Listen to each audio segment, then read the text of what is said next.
Exam में बैठ रहा है, सीए की पढ़ाई कर रहा है, कोई बहुत बड़े एग्जाम में बैठा, पास हो ही नहीं रहा, बहुत हार गया, बेलपत्री की माला चढ़ाई। पर बेलपत्र की जो माला है वो केवल प्रदोष पर चढ़ती है, श्री हनुमान जी महाराज।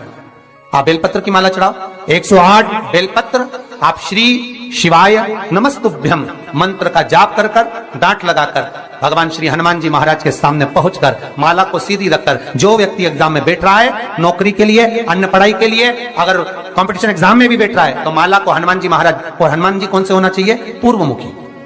हनुमान दक्षिण मुखी नहीं चाहिए, पूर्व में जिन हनुमान जी का मुख हो वो माला ऐसी समर्पित कर कर, हनुमान चालीसा का पाठ कर कर, 3 बार स्मरण कर कर माला श्री हनुमान जी को पहना दीजिए।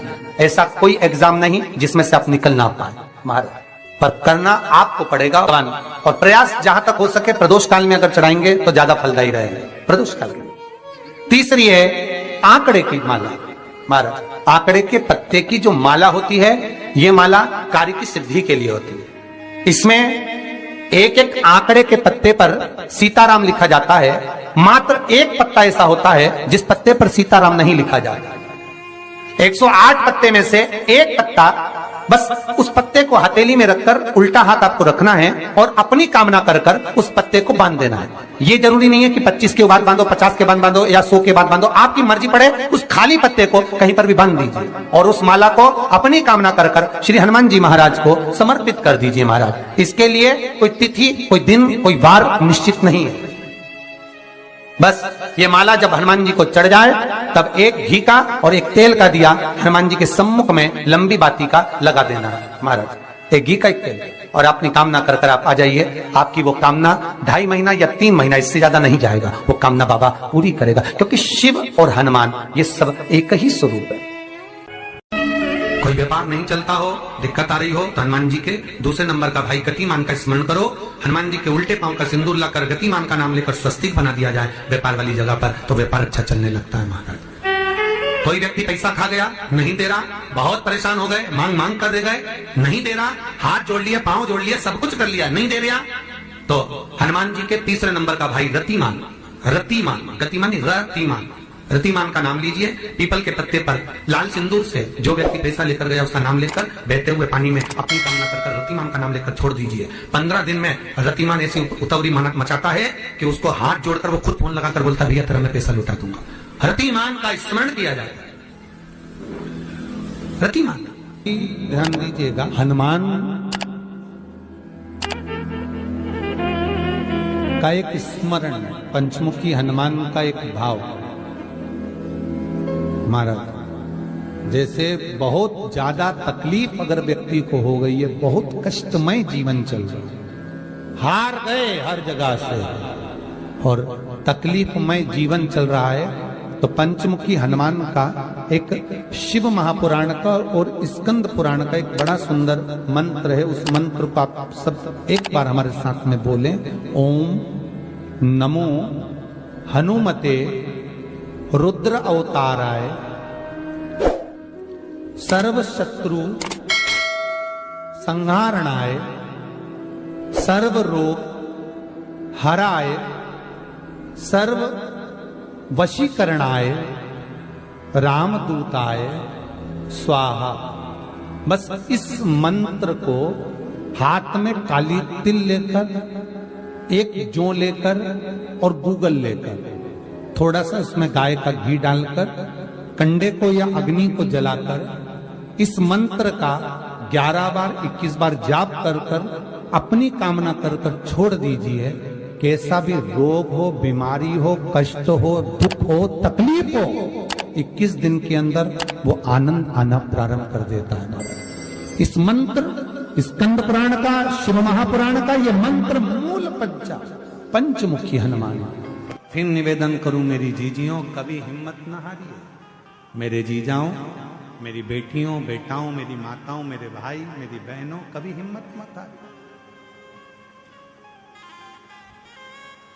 कभी हिम्मत मत हारिए।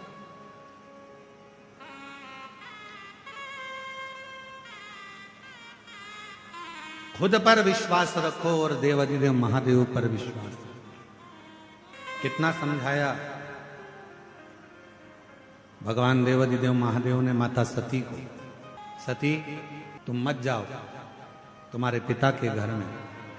सती मां मानी नहीं, वहां कुछ प्राप्त होने वाला नहीं है सती, तुम्हें अपने पिता के घर में कुछ नहीं मिलेगा। सती माता ने कहा कि मैं पिताजी के घर में यज्ञ में जाऊंगी, वहां मुझे सब जानते हैं, पहचानते हैं, सब जानते पहचानते। जानना पहचानना ये अलग बात है।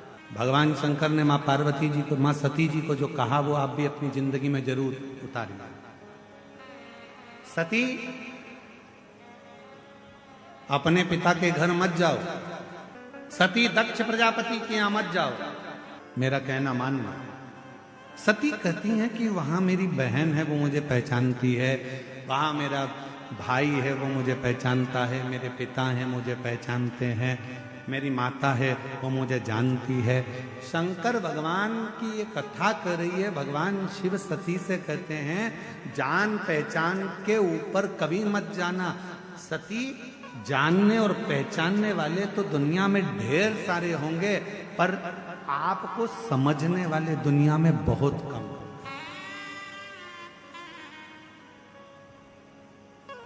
आपको समझने वाले कम।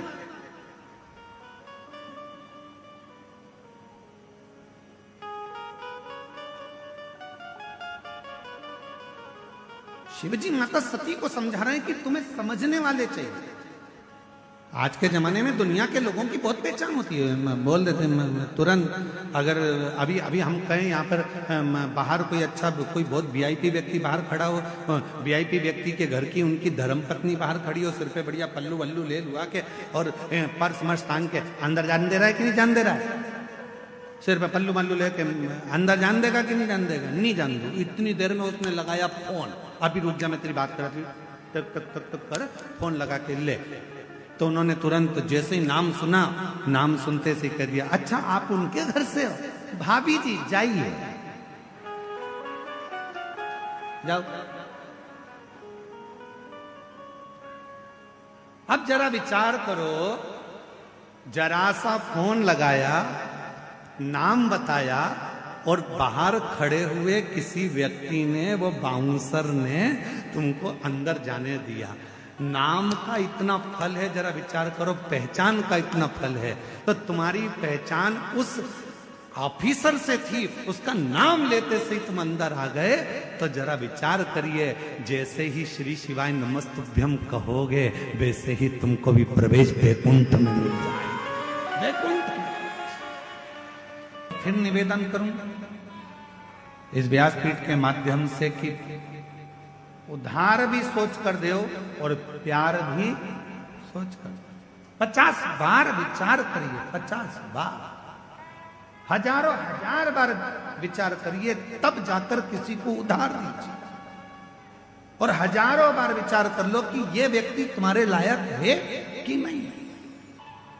कई लोग हमसे कहते हैं गुरुजी बेटे का ब्याह करना है, कोई कहता गुरुजी बेटी का ब्याह करना है, हमारी बेटी की अब उम्र हो गई है, शादी करना है, बेटी का ब्याह करना है, गुरुजी पक्का नहीं हो रहा है, गुरुजी पक्का नहीं हो रहा है। हम उनसे कहते हैं इतनी जल्दी मत करो, ब्याह करना सरल है, शादी करना सरल है, दहेज देना सरल है, दूल्हा ढूंढना सरल है, पर एक बात याद रखना, बेटी का विवाह करने के लिए कोई कमी नहीं है, आप अच्छे से कर सकते हो, बेटी ब्याह सकते हो, पर दुनिया का सबसे कठिन काम अगर कुछ है तो अपनी बेटी के लिए वो वर ढूंढना जो तुम्हारी बेटी का आदर करे, सम्मान करे, सत्कार करे और उसको साथ लेकर चले। ऐसा वर ढूंढना कठिन है। मकान देख लोगे, जमीन देख लोगे, जायदाद देख लोगे, पेट्रोल पंप देख लोगे, गाड़ी बंगला देख लोगे कि लड़की के लिए सब कुछ दिख रहा है, पर लड़की के लिए जिससे तुम शादी करने वाले हो, जिस लड़के से तुम ब्याहने वाले हो, उसको देखना जरूरी है कि ये कैसा है। गाड़ी और बंगला, जमीन और जायदाद तो बेटी के अगर भाग्य में होगा तो मिल जाएगा, भाग्य में नहीं होगा तो वो सारा समाप्त भी हो जाएगा।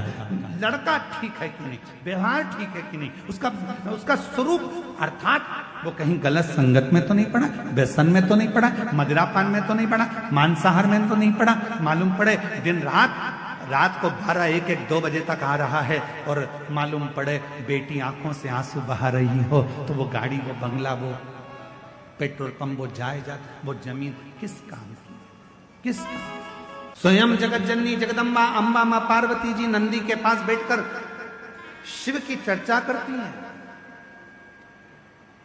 इसलिए निवेदन है,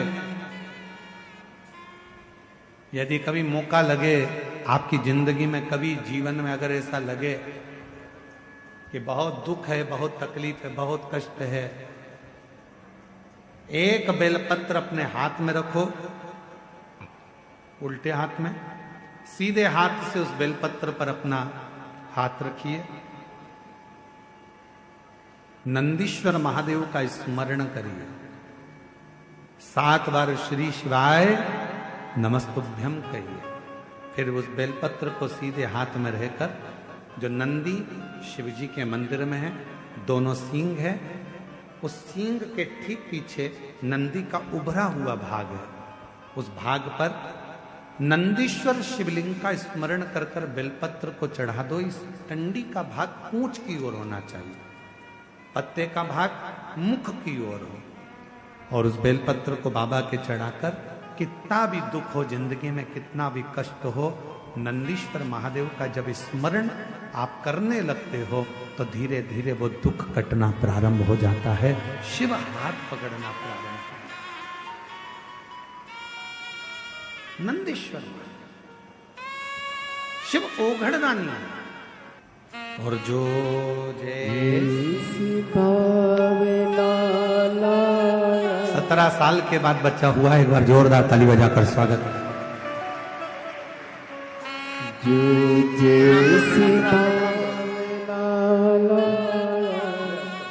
वो वैसा ही फल पाया, नहीं खाली उसे लौटाया, वो मन ही मन हर्षाया, और कर दिया माला माल काशी वाले ने, लुटा दिया भंडार काशी वाले ने, लुटा दिया भंडार काशी